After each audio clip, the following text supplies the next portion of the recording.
If you have a cell phone, please put it on silent. And council members, ensure your microphones are turned on.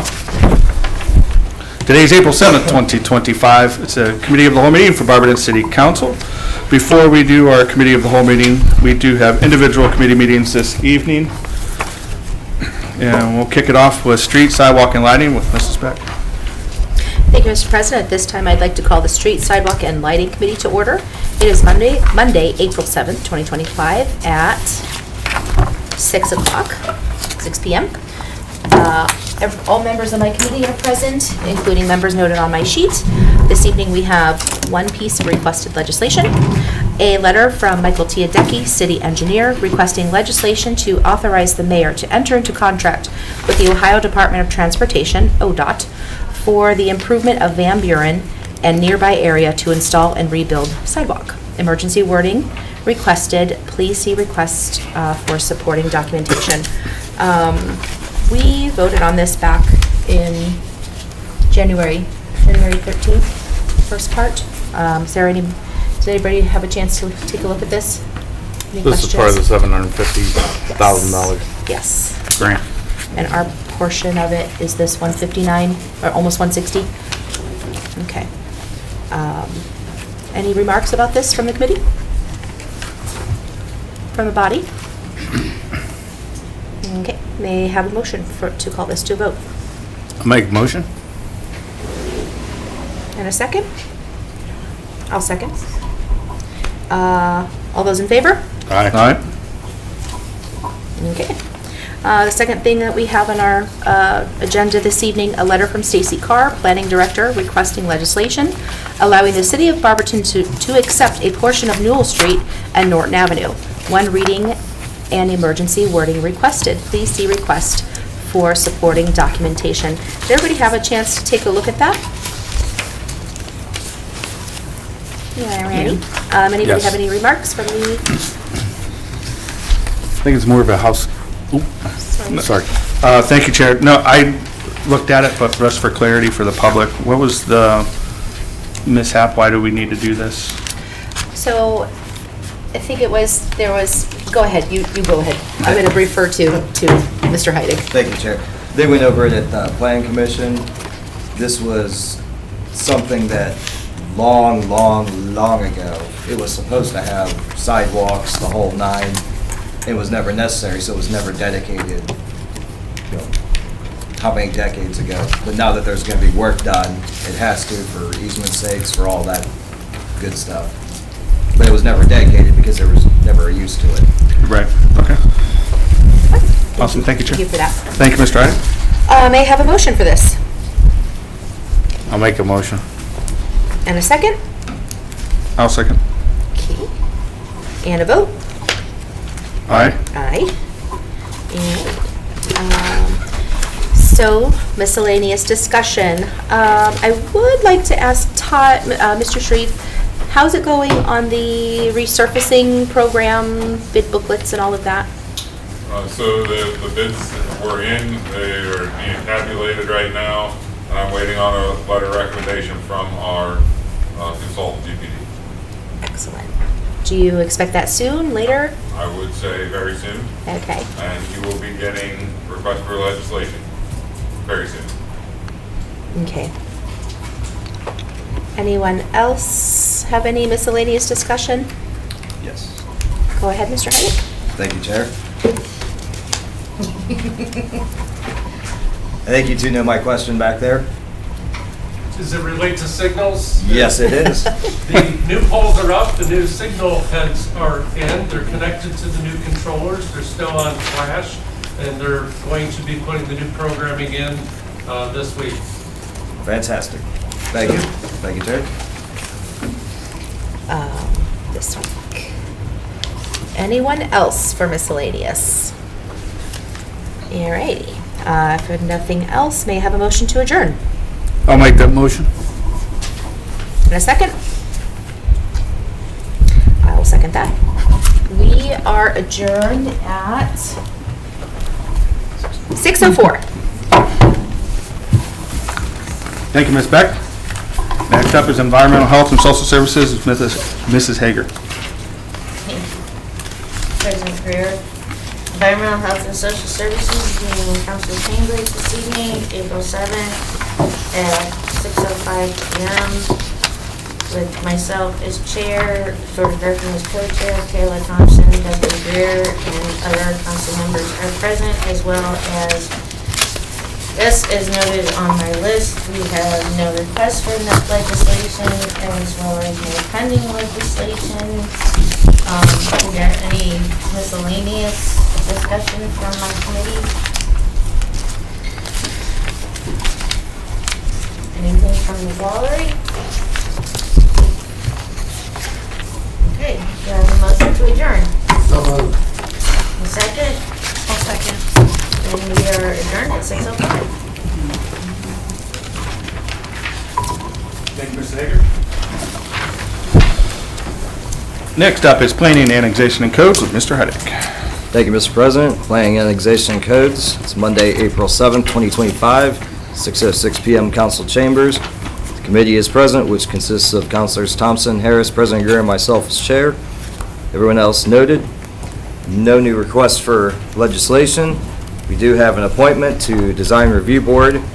Would be for Jason Miller to fulfill an unexpired term to start immediately and run through 12/31/27. Did everybody have a chance to look at the resume and the questionnaire?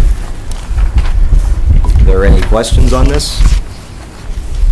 I'd like to say this request from the mayor here, really appreciate it. I don't know what kind of printer paper you use, but I love the smell of new blood going on your things, so I very, very much appreciate it. With that, can I get a motion to call for this appointment? I'll make that motion. Thank you. I'll second. Thank you. Those in favor? Aye. All right. All right, for miscellaneous, the director couldn't be here. She did send an email. The first item on her email was regarding the appointment we just sent out of committee. Her second item was we have a new community development grants administrator. Missy Schifferly was hired her first day today.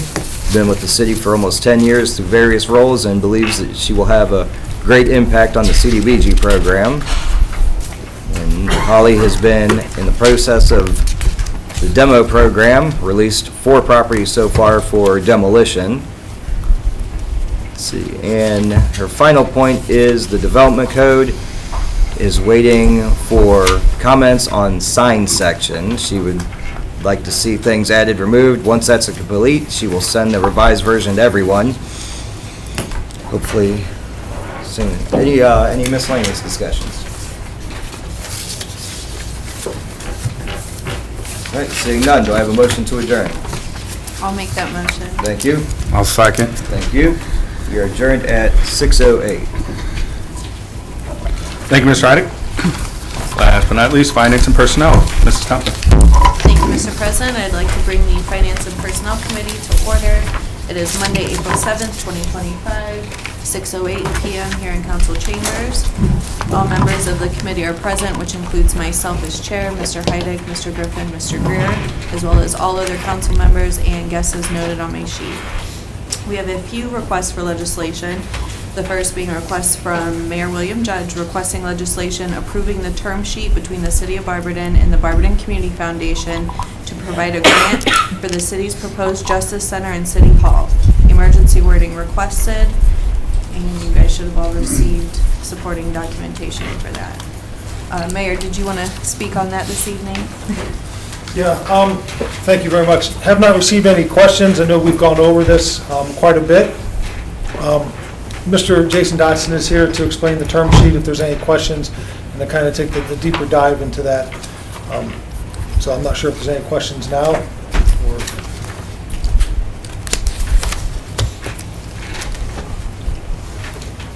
No? I have none. Are there any questions from the gallery regarding the project?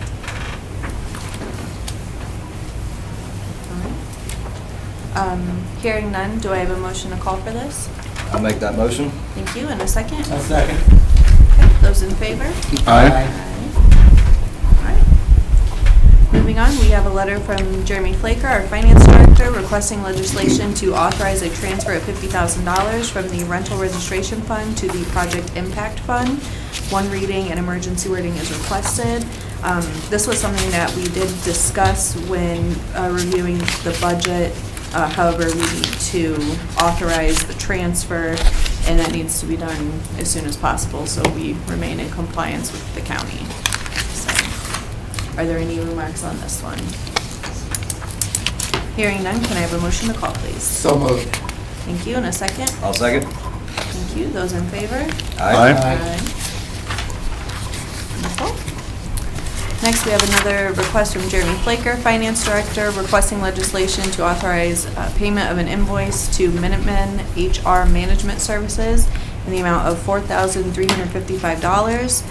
One reading and emergency wording is requested. This is for the group retro program, which helps us receive a refund from the Bureau of Workers' Comp, if it works out that way. Are there any questions? Seeing none, can I have a motion to call, please? I'll make that motion. Thank you, and a second? I'll second. All right, those in favor? Aye. We have no pending legislation at this time. I'll go ahead and open it up for miscellaneous. If there's anything from the committee or the body? Anything from the gallery, Mr. Flaker?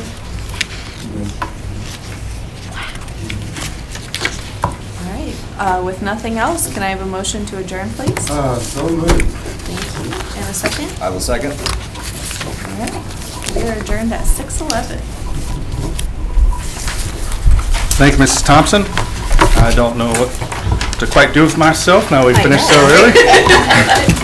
But I do need 30 seconds. I got to check something real fast, and then no objections, we'll just roll right into the committee of the whole meeting.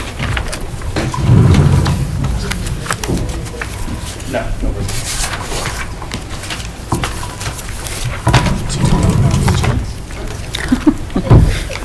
feel like I'm overpriced.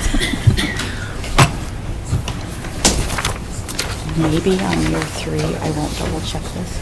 I can say, I just passed. Because we had already voted that out. Back there, yeah. It's already done. Sure, yeah, right. But it's ask 15. Say you pass? Yeah, just say I have nothing. She says she has nothing to say.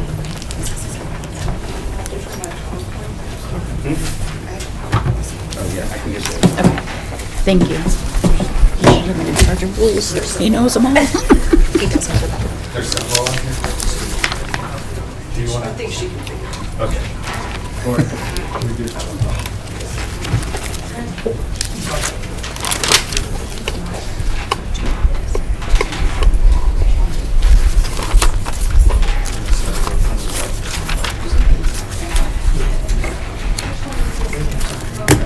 Library? All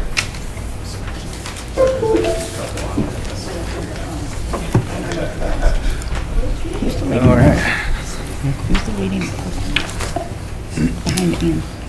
Rip Shaper? Behind Ann. Yeah, just one from library. It's like Library Appreciation Week, I think. That and that'll levy. Look at that. Signs and yards today. Oh, really? Okay. It's a renewal. Okay. Actually, I need to get one from somewhere. He'll have to ask later. Did you see this? It's so exciting. Well, we'll start that here. I'll put it in a second. Thank you. All right, we're going to go ahead and get started here. Again, today's April 7th, 2025. This is Committee of the Whole meeting for Barberton City Council. I call this meeting to order at 6:14 p.m. Please stand for the Pledge of Allegiance.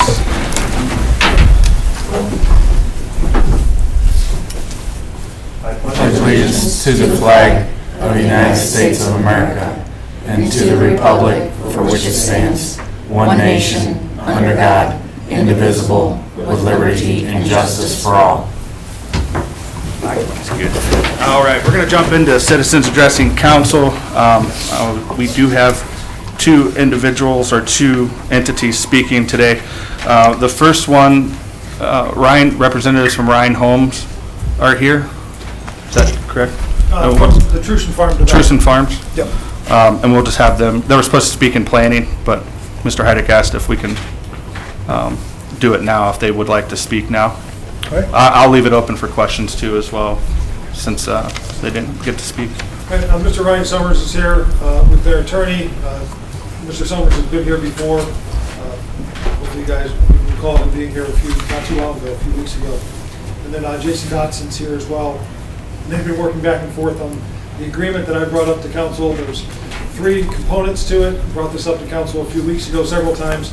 We're finishing that up, so we wanted to put a presentation on. You don't have that in your hands right now. I'll put that letter together and get that into everybody as soon as possible, but they want to come in and address that. So turn it over to Ryan. So, gentlemen, I'd like to apologize. I didn't see you guys back there, and I promised time in my committee, and when I happened to look up, I was like, so my apologies. No worries. Thank you for having us here this evening. I'm here with Chris Conley. He's with Taft, and he's representing us for all legal matters related to Truson. As the mayor mentioned, you'll see ordinances here that somewhat clean up and memorialize obligations that we made at Planning Commission related to enhancements on the design and amenity side. Certain things they wanted to see as part of the project that we agreed to as a condition of approval. And then certain obligations the city has to us as part of the development agreement that memorializes how we finance the project and how certain public infrastructure is paid for by us and then turned over to the city per the approved drawings and plans that we've been working with the city administration, the mayor's office, engineering, and planning commission. We think it's straightforward. The biggest thing, we want to be proud of this project when we're done. We think these enhancements and obligations will accomplish that. We are under construction. Weather has not been nice to us, but we hope to make a lot of progress here this spring. And everything that we've shown, shared, spoke about over the last 6 months is exactly what will be built and what is happening. And our financing is fully closed. We've partnered with Erie Bank on that. All of our monies that we've had to provide are in, so there are no major obstacles at this time. We are full go. We are under construction, and we will be having a groundbreaking here at some point to invite everyone here from the community to participate in that. And one of the things that we are committed to do is offset some incremental costs. We're paying for the legal fees to get this all done for the city's costs, and we're also making a contribution for fire and safety. We know there will be some incremental increased costs to the city through calls and the police and fire monitoring this project and new residents. So we're making a contribution of $150,000, $75,000 each. Again, we want to be a good partner and neighbor and be proud of this project. I'll turn it over to Chris to maybe talk about the actual, what we're introducing, what you can work with Jason. Sure. Hi, council members. Thank you. Chris Conley with Taft Law. As Ryan mentioned, I've been doing the legal work for the incentive side of this project and working closely with Jason Dodson. As you're aware, there's an existing development agreement, and in addition to that, there were a couple other documents that you will eventually see put before you along with legislation. One of them is an amendment of that development agreement to, as Ryan pointed out, include some of the things and amenities and other things that came out of the planning process that needed to be baked into the development agreement. Attached to that is, as an exhibit to that, will be a declaration of covenants that will be recorded in the chain of title that will let property owners know the obligation with respect to the TIF and other things that are going to be that are already effective on the property. The other brand new document is a cooperative agreement that would be among the city, the developer, and the Summit County Finance Authority. that would describe how the bonds that are being issued for the public infrastructure would be paid, and sort of the order in which things would occur to allow those bonds to be paid.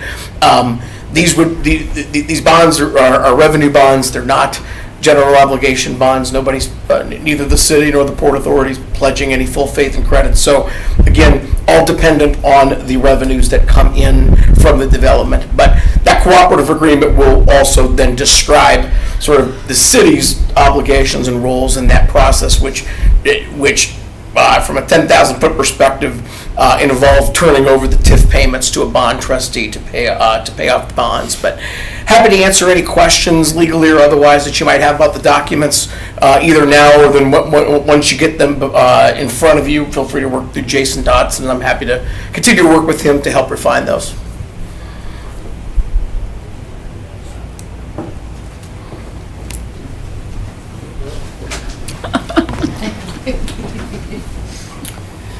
Good afternoon. Jason Dodson with Rutzel and Andrus. And I think you heard a lot of this story, but I guess kind of, again, Chris used the phrase from a 10,000-foot high view. When you all would have approved the development agreement previously for the development to proceed, there's a paragraph in that development agreement that says if the developer elects to use public financing in order to fund the infrastructure improvements, that the city will cooperate in putting that together with the developer. What the developer would be doing is what we call monetizing that stream of TIF revenue that's coming in. What that means is, as they indicated, the Port Authority is going to issue debt, and rather than the city getting those TIF revenue payments from the county when everybody pays their tax bill, that money, instead of going back to the developer over the course of 30 years, is instead going to go to the Port Authority, and more accurately, the trustee for the bonds that the Port Authority will issue. And that trustee then, essentially the service payments will be used to pay those bonds off directly. The issue, and as you look at the documents, and there's really only kind of one main thing that we're going back and forth on, I will tell you it is pretty customary, pretty standard. If you look at the Brookside Greens development in Norton, same type of structure where you had that initial development agreement, then you come back and do the financing as part of the cooperative arrangement that Chris described. And really any type of residential development like this where they're going to monetize the debt, you're going to have this type of structure. The one thing from the city's perspective, in addition to negotiating that fire payment, the police payment, the payment to cover our legal fees all being paid by the developer, is we want to make sure that the minimum service payments that go in there, which is the obligation for the folks who live in that development to pay at least a minimum each year, because that's what's needed for those bonds to actually be marketable and for somebody to buy them. That we want to make sure that that amount isn't going to exceed what those folks would otherwise have to pay in taxes. And so if their tax bill on their home would be $4,000 a year, what we don't want to do is set up a development where there's $8,000 worth of service payments under the TIF structure. And next thing you know, you have an unmarketable development, you have people that aren't going to live there, you have all the problems that come with that. And so we're working right now on the city's behalf in discussions with the developer to make sure that we come up with a formula where that doesn't happen, so that anybody who's living in that development, when they get their bill, their tax bill, they know they're going to pay a TIF payment that's going to be paid the same way taxes would. It goes down to the county, it's going to go from the county, pay off those bonds, but we want to make sure that they're going to be no worse off. As Justin Markey, another attorney who does this in our office, we don't want to create two classes of homeowners in the city where some people are paying what they would for taxes and everybody else is paying more than that. And so we're going to make sure that by the time the deal gets fleshed out and brought to you guys for legislation, that issue is resolved. And that's going to basically be done through pegging that minimum service payment to a certain valuation that we know is going to be reasonable. As I said in an email earlier today, we don't want to let them do a service payment based on $1 million per house. That's not going to work. So we just need to find a number that we are comfortable is going to meet that objective. Other than that, really the balance of the documents are what we anticipated when we would have passed the development agreement. And again, are pretty standard operating procedure from, the closest example here would be the Barberton Brookside project, where quite frankly, a lot of these documents have been borrowed from in order to do for this project. Happy to answer any other questions or clarify anything there as well. Yes, Councilwoman Gearhart. Thank you, Mr. Dodson. Sure. So it's kind of almost like having a flat rate versus a percentage so that they're all kind of equal versus, is that a simple way to understand it, or am I off? No, you're not far off. So let's just say you have 10 pieces of property and you need to generate $50,000 with that. And the property is valued at such that their tax payment was going to be $6,000. If you say that everybody is going to have a minimum payment of $5,000 on the TIF, then you know you're going to fit it in there. And in that way, you know, if you're lending the debt, you've got a steady stream of revenue. You've got an agreed upon locked in stream of revenue. What you don't want to do is say, hey, we need $5,000 a year to pay off the debt, and we're going to peg that minimum service payment at $6,000. So what we're doing is essentially saying this is what we assume the property will value at. We're going to set a flat amount that folks will pay as a floor, and if it's above that, they'll pay what they would pay for taxes. Okay. But we need to make sure that we kind of find that balance between the two. And that's what we're doing with the minimum service payment Okay. stuff when you see the document, because it's not something that you guys are going to pick up and say, oh, I've seen this in another document 2 years ago or 2 months ago. It's a unique concept for this type of financing. Mm-hmm. Okay, thank you.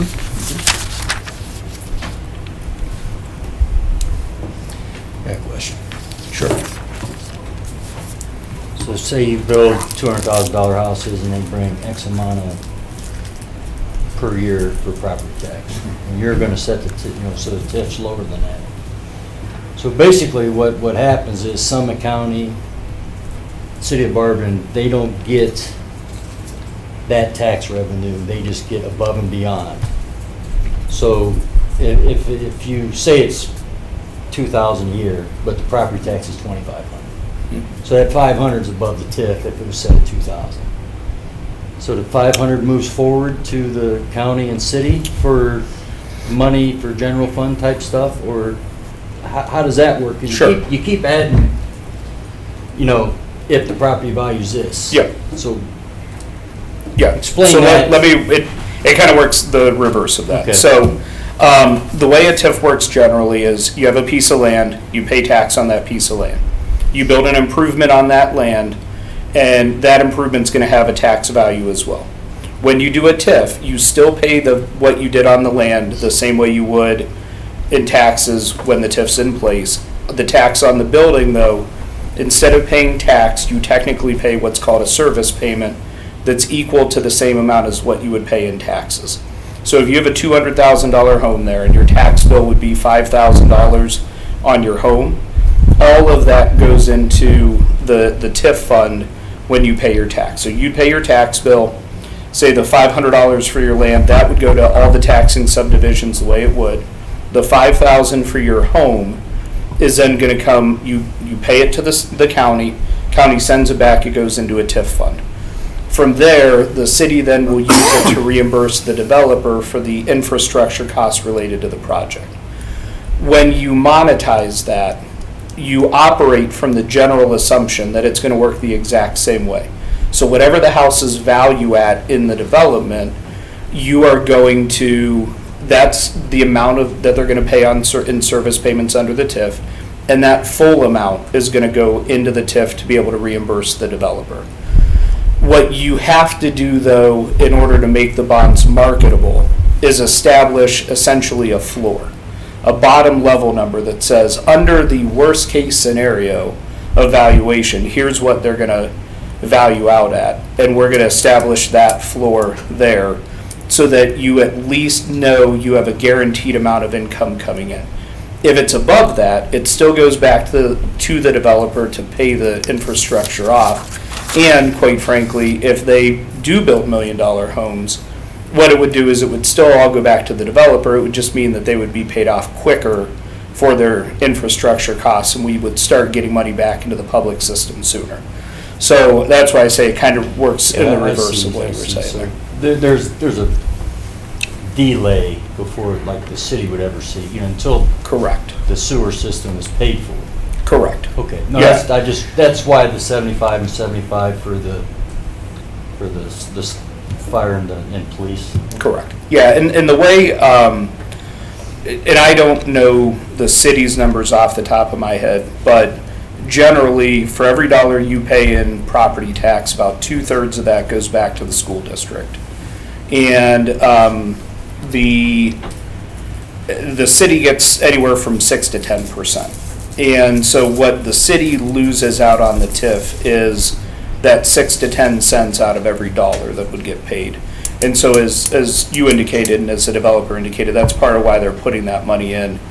Because the city does give up a little bit there, but it does pick up the infrastructure, it picks up the income tax from the people who are going to work there, and ultimately it picks up that big upside at the back end of larger property tax after the TIF is done. That makes sense. Also, Mr. Easterling, just want to note, this is actually in Coventry's school district, not Correct. Barberton.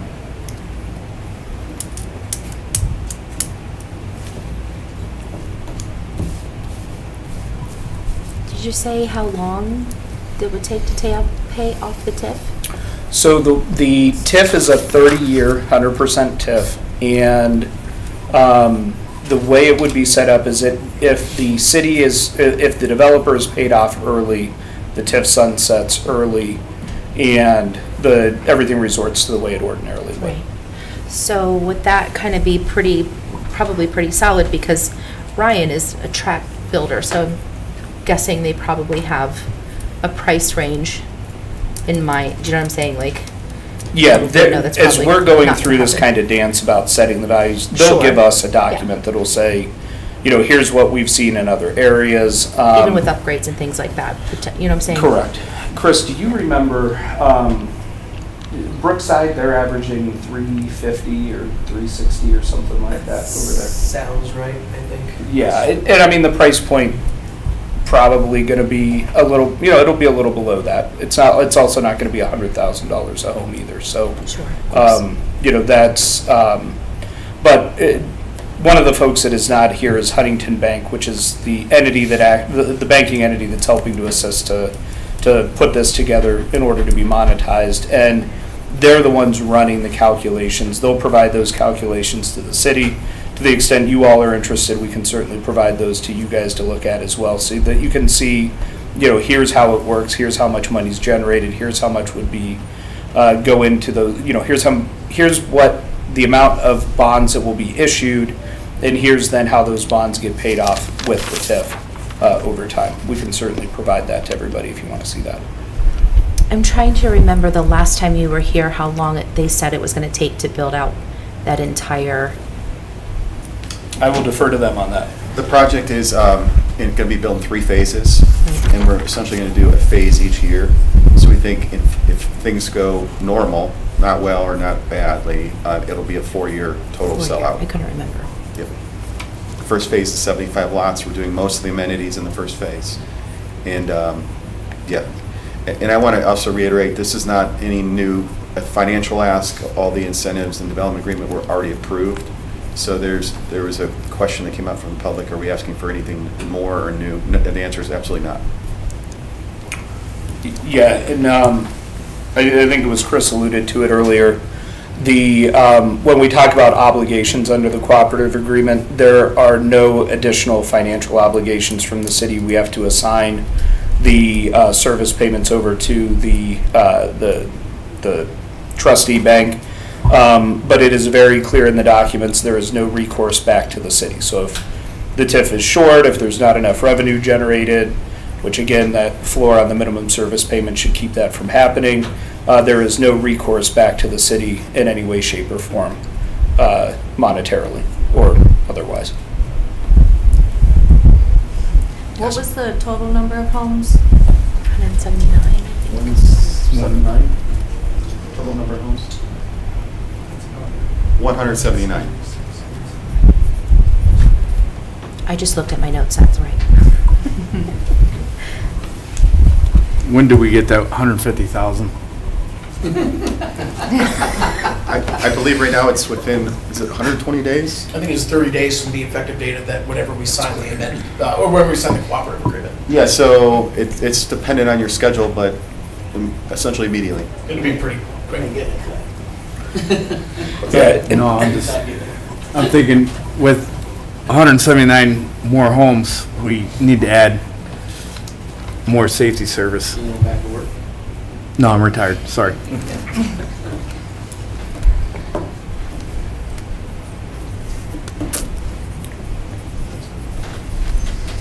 Yes. I think the mayor said there was 3 parts, so this is the financial part, all of this? What are the other 2 parts? No, so the financial part is actually made up of 3 different Oh, documents. So this is all 3. the amendment to the cooperative agreement, which says, hey, this is the structure. Now that they know they are going to monetize it, this is the structure we're going to use. Okay. The second one then is the cooperative agreement, that is the agreement between the city, the Port Authority, and the developer, the DFA and the developer. And that's the one that says we're going to take the service payments and we're going to pay them over to the DFA. And then the third document is the declaration that gets filed with the property owners. And that is not technically one that the council has to approve, but we did put language in that the city has final sign-off on the declaration before it gets filed. We don't, not insinuating the developer would do anything funny, but we do want to make sure in any of these transactions that we have final say on the final document before it goes down to the county. And so those are the 3 documents. Perfect, thank you. Yep.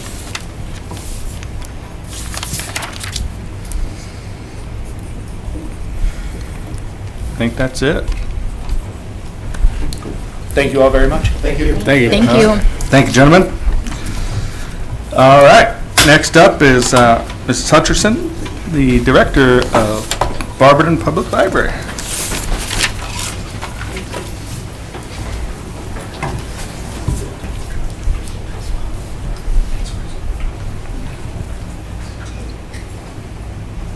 Thank you. Thank you all for having me. I'm Ann Hutchison. I've been with the Barberton Public Library for 6 years now. And just for the record, I was not born in Barberton. We moved here kind of accidentally almost 30 years ago, and we're still here by choice. So love this community. I have 3 sons that grew up, went through the schools, and just really proud to be a part of all the amazing things happening in the community. So that is your Barberton Public Library. Today, it's a historic day. It's our 122nd anniversary. So y'all missed the exciting festivities and snacks that we had. Now, they weren't very exciting, but so yeah.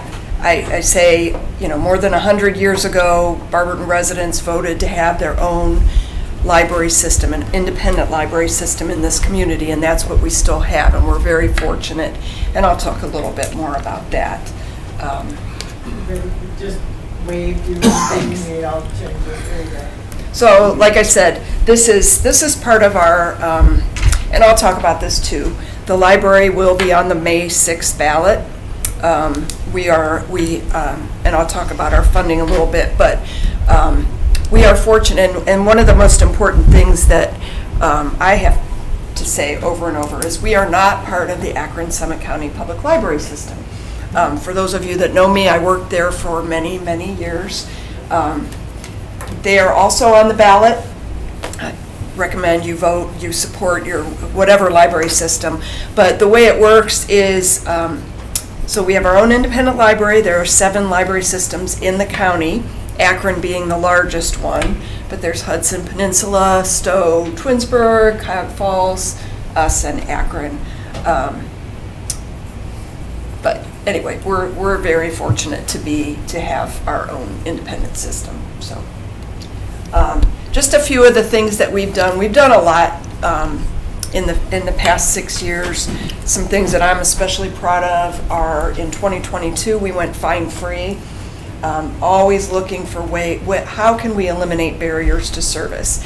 And I know you all know we're here, we're right next door, we're a lovely building with books, but we're so much more than that. And if you haven't been in a long time, I encourage you, come over anytime. I'd be happy to give you a tour. Couple things that we've done. Again, we went fine-free. 2020, last year we started loaning non-traditional things, ukuleles, drum sets, traffic cones. If you're like me, my kids needed to practice their maneuverability, but where do you go?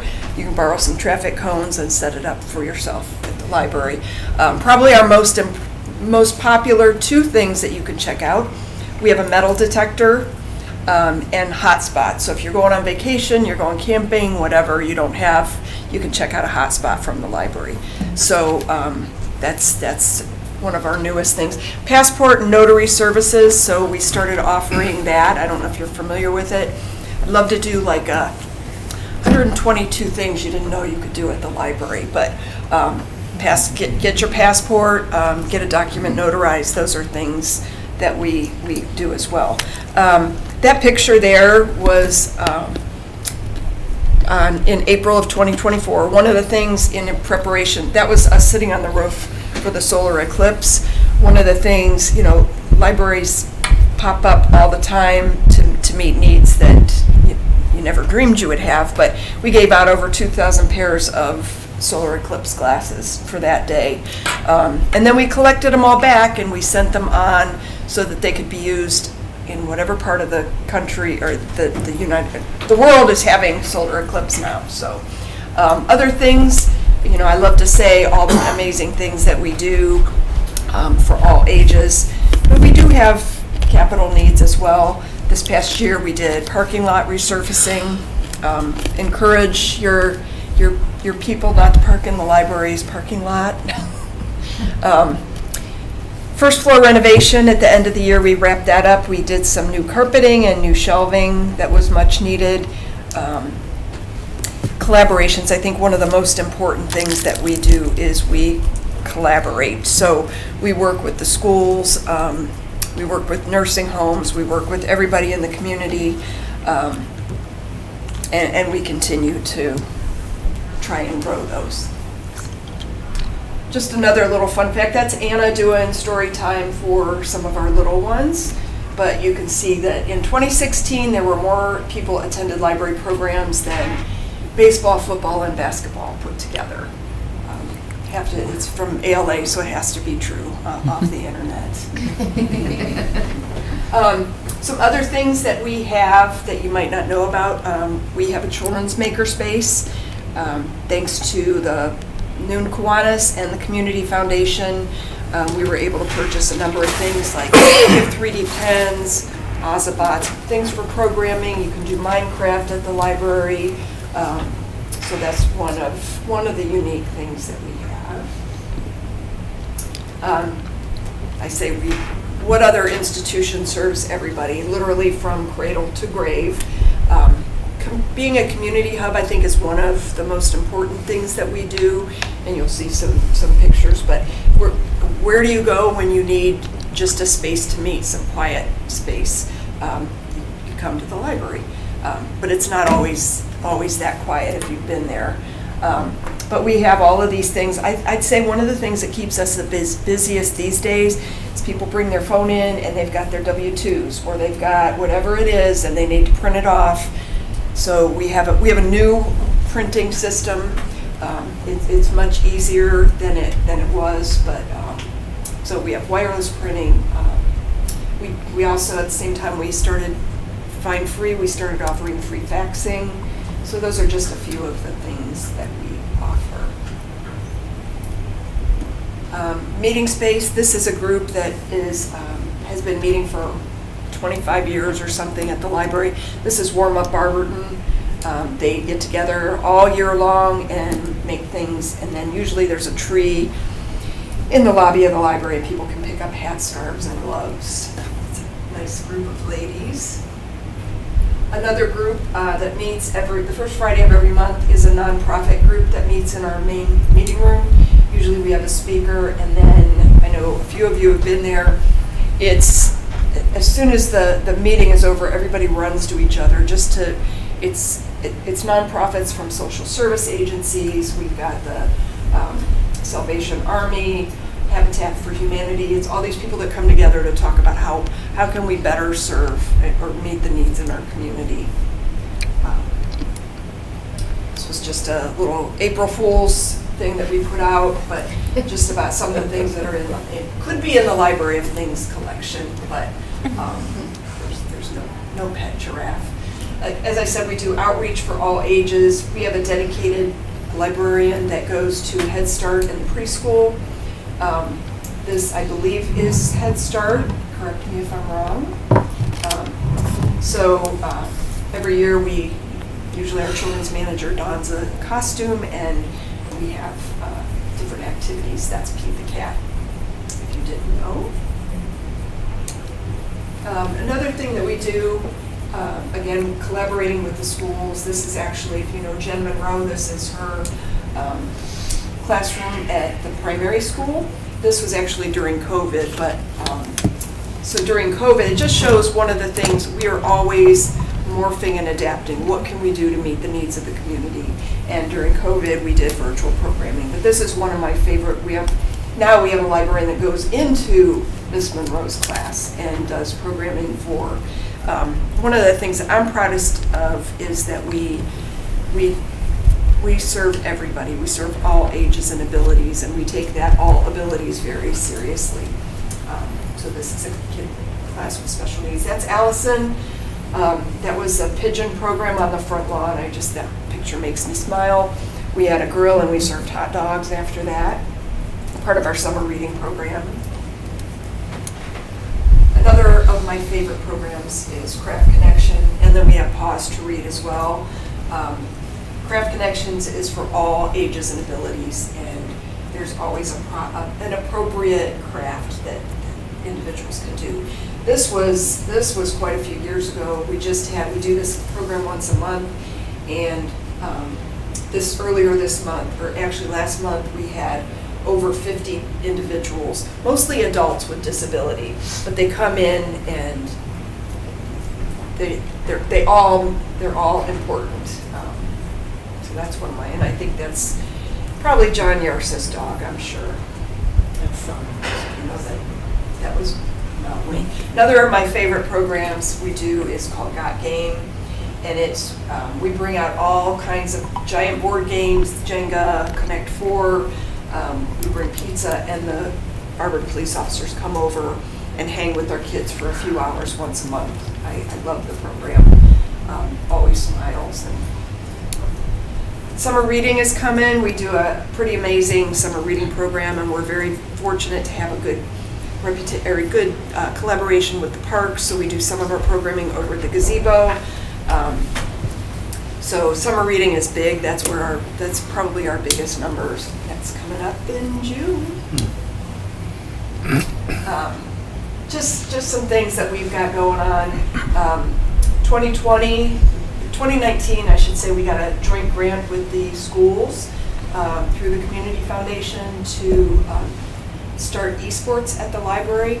So back in 2019, we, along with the schools, got a joint grant for computers. And one of the things I love is that we ordered the individual components of the computers and the students actually built them. So Friday night, we just had our 4th annual esports overnight event where there were close to 30 kids with Mr. Kane and some of his aides and some of our staff that do gaming all night at the library. So one of the things that I think is exciting about this, when we first did it, the Akron Summit Visitors Bureau came and visited because they said esports is something that brings people to a community or that makes people want to move to a community. So I would say we're small but mighty. We do have a small esports collaboration with the high school. Just a little bit about, so again, we are going to be on the ballot on May 6th. It is a renewal of our existing property tax levy. Here you can see the vast majority of what we spend goes to services and programs. So things that are happening in the library for the community. You can see, and this is 2024 capital.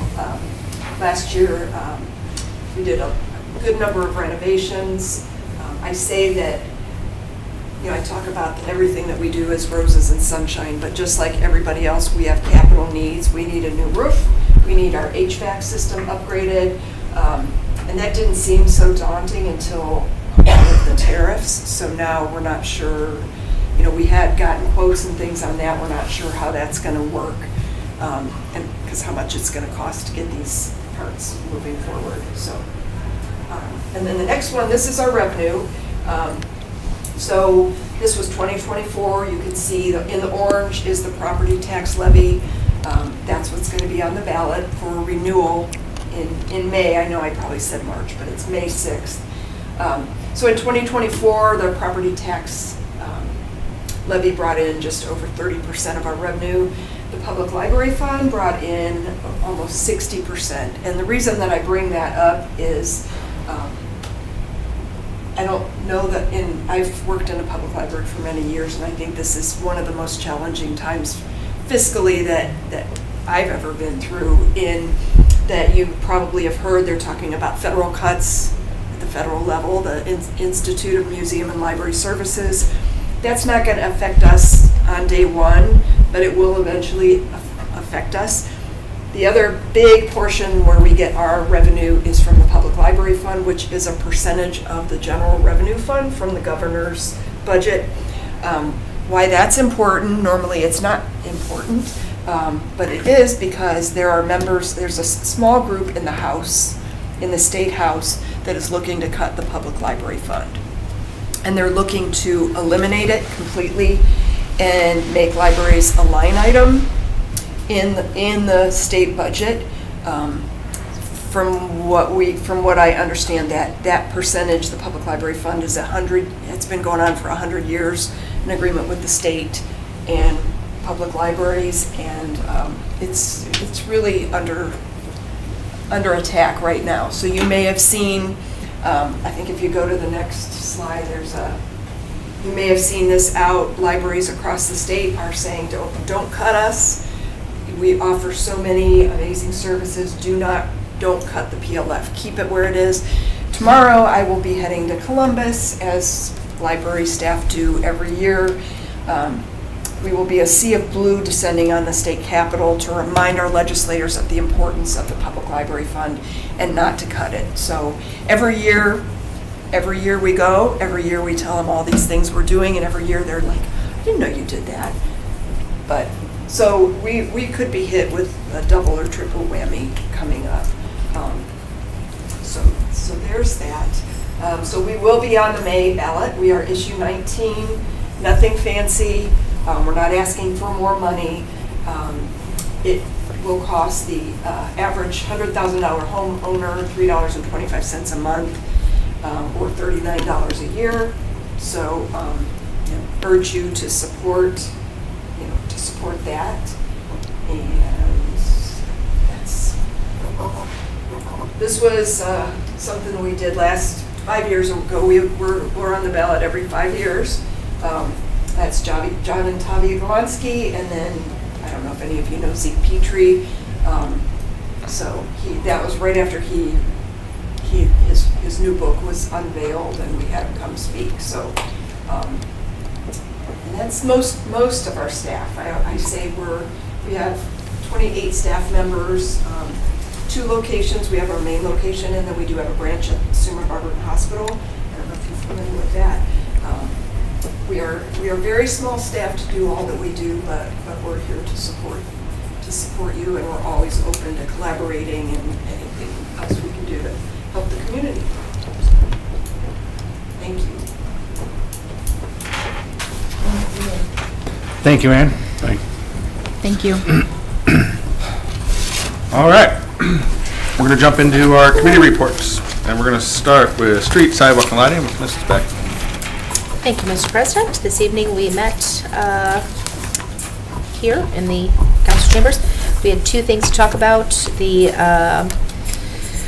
enter into contract with ODOT, and then Stacy, the planning director, requested legislation allowing the city of Barberton to accept a portion of Newell Street and Norton Avenue. And with that, I pass. Thank you, Mrs. Beck. Environmental Health and Social Services, Mrs. Hager. Thank you, President Kerr. Environmental Health and Social Services has nothing to report, and with that, I pass. Thank you, Mrs. Hager. Planning, Annexation, and Codes, Mr. Heidick. Thank you, Mr. President. Planning, Annexation, and Codes is calling for the appointment of Jason Miller to fill an unexpired term on the Design Review Board starting immediately through December 31st, 2027. With that, I pass. Thank you, Mr. Heidick. City Properties, Parks, and Recreation, Mr. Easterling. Thank you, Mr. President. At this time, we have no pending legislation and no new legislation. And with that, I pass. Thank you, Mr. Easterling. Public Welfare and Safety, Mr. Harris. Thank you, Mr. President. Public Welfare and Safety met on March 24th, and we had nothing to report. And with that, I pass. Thank you, Mr. Harris. Rules, Marketing, and Development, Ms. Gerhart. Thank you, Mr. President. The Rules, Marketing, and Development Committee has nothing to report this evening, and with that, I will pass. Thank you, Ms. Gerhart.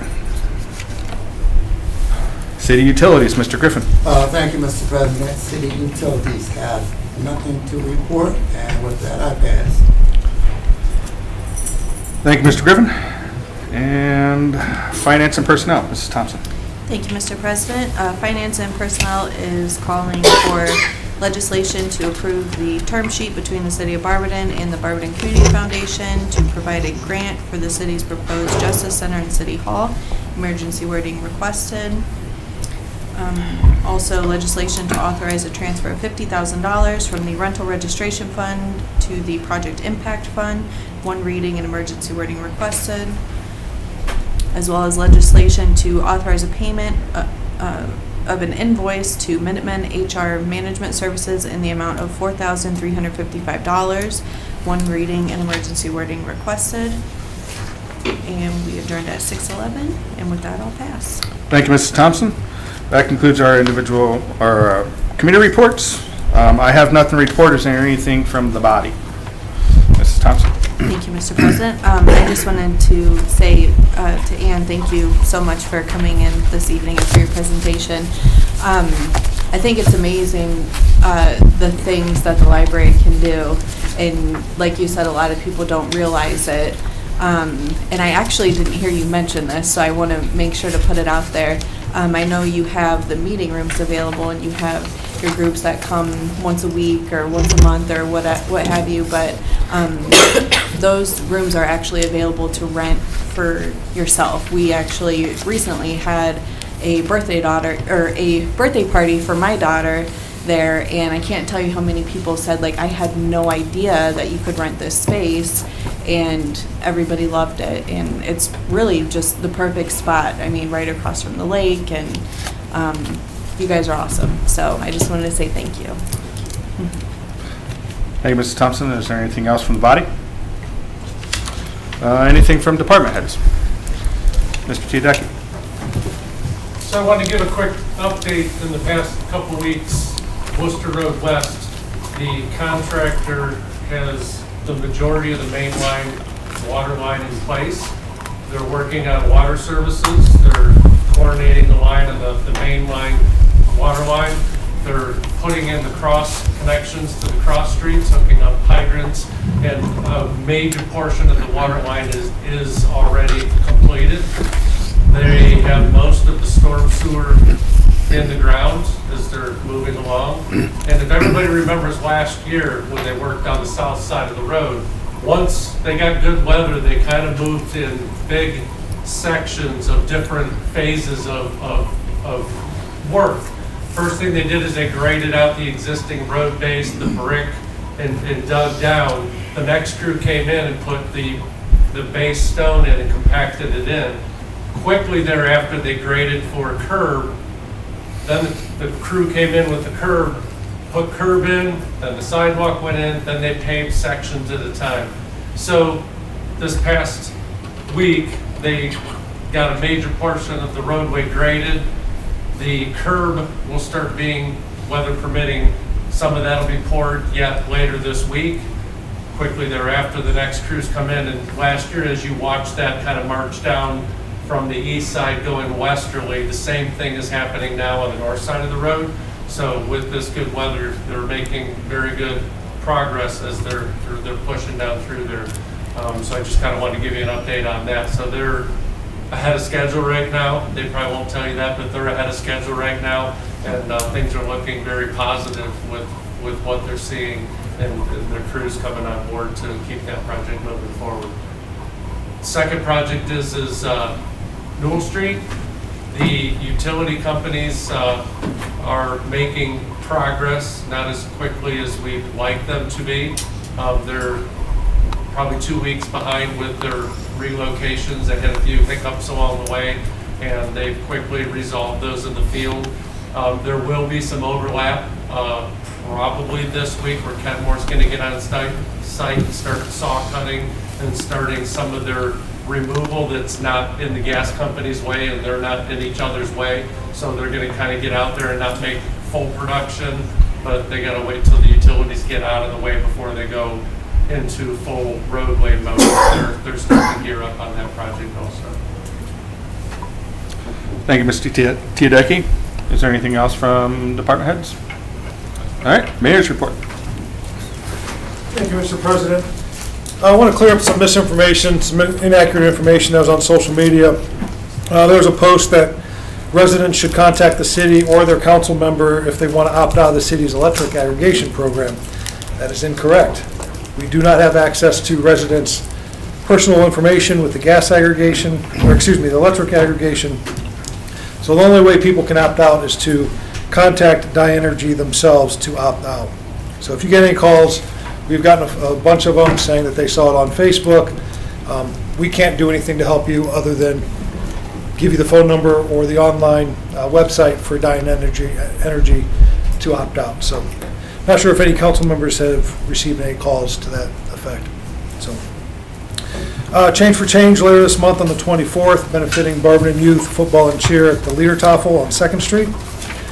This month's Board of Health meeting, Wednesday, April 23rd, will be moved to the conference room, the mayor's conference room downstairs.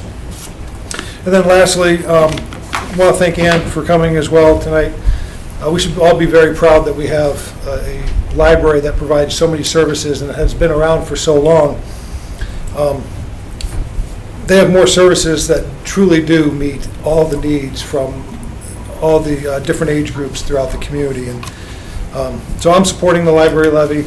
I encourage everyone else to do as well. This is a renewal, as was stated, and they do. It's not your grandfather's library, I'll put it that way. They do provide a lot of different services that you may find some in other libraries, but this is very unique to Barberton, and the meeting rooms themselves for different events or meetings or birthdays goes a long way.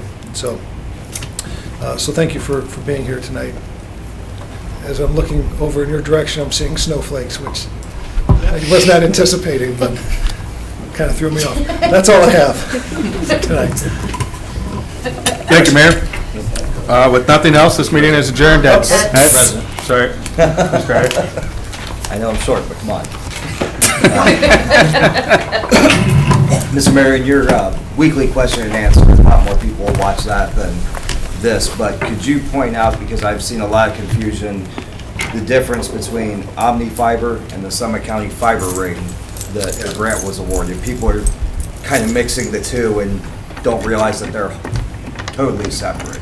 Yeah, so we're going to answer that this week, but just for clarification now, two separate projects. The county has taken upon themselves, using their ARPA funds, they did all the legwork on getting RFPs out there and getting contractors, and they are linking all 31 communities throughout the county with fiber. All the safety services. So it'll come to whatever building you want. It'll come from Norton to Barberton and then out to New Franklin. Omni, as you pointed out, is totally different. It's a separate carrier, it's separate everything. No grant dollars are going towards it, no city funds are going towards it, no county funds are going towards it. Omni Fiber is running it themselves. They have been declared a utility, so they are, with the permitting that they got with the city, they are legally allowed to be in the right-of-way and to install this fiber. Their goal is to do the entire city. I have no idea what that cost is, but if you've been on the east side, they've got several crews out there, and they're moving very quickly, no matter whether it's snowing or not. They're out there, so totally separate, and yeah, we will be kind of going into that a little more during the Q&A. Thank you. Yep. We are monitoring them as far as their repairing, even though it's on the double strip, which is technically city property, the people take care of it. I've had a lot of phone calls about the mud that's piled up, and I just tell them they are instructed they have to return it, but they have to do it when the weather permits. So the grass seed will take and the whole bit. Is that a correct answer? Yes. Okay. Yeah, we've received the same phone calls, and I understand there's frustration. This is kind of new, right? And people, you wake up one morning and there's a crew in front of your house digging in your yard. Letters did go out, signs have been put up, but I realize that people get a lot of junk mail at times. They may have missed it. They may have driven by a yard sign and not even realized it. So to your point, there's a time and a place to make sure that the yard is fully restored. Right now, when the weather's up in the air, you're not going to get the grass seed to grow, to germinate. You're not going to get the straw to stay. It's going to be blown away. So yes, but they have to restore everyone's property to the way it was. So, no, you look like you have a question. No. All right, anything else? All right, thank you. I'm gonna start just doing this. With nothing else, this meeting is adjourned at 7:06.